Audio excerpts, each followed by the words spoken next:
Just want to finish on one more topic, and it isn't really about Jannik Sinner or anything that went down this week, but it was inspired by the comments, some of the comments that I received on my post-match analysis after Sinner beat Shelton. I made a quick remark. This was not a point that I developed, but just a quick little remark that Shelton served more effectively than Sinner in the quarterfinal. And more than one person in the comment section was like, what in the world is Gill talking about? Sinner won much higher percentage on first serve, much higher percentage of points won on second serve. When I talk about serving, I am not talking about who wins the point. I am talking about one shot.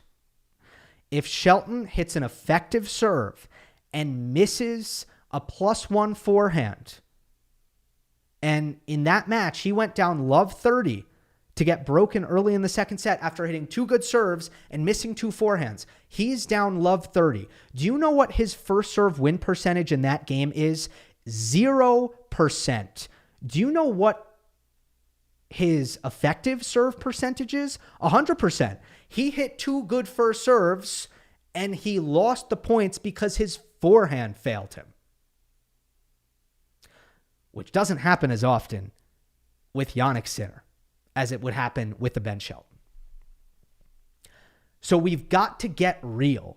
We've got to get real and look at ways in which we can evaluate the serve as a singular shot and separate it from the overall outcome of who won a service point.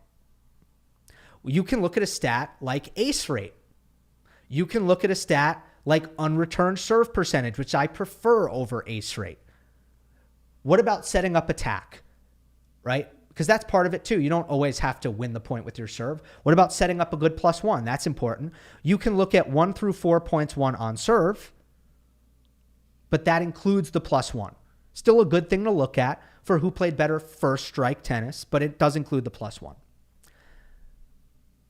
That's why the courtside advantage serve effectiveness is such a good number, because it takes aces, service winners or return errors, and +1 attacks.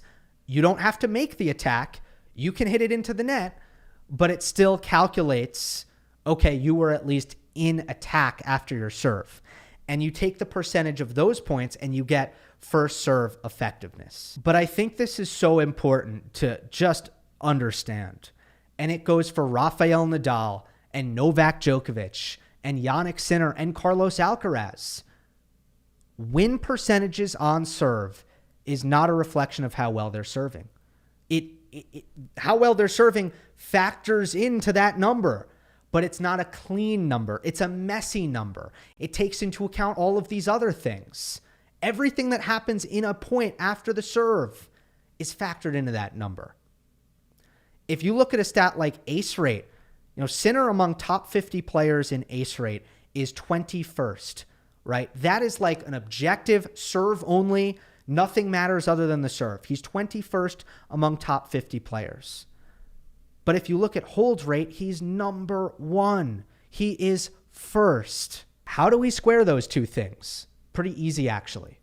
The first stat is a reflection in some way of Jannik Sinner as a server and a server alone. The second stat is a reflection of Jannik Sinner, a tennis player. A tennis player who usually after his serve has to then continue to play the point. So I just think we got to get real about what win percentages mean and what they don't mean when it comes to serving.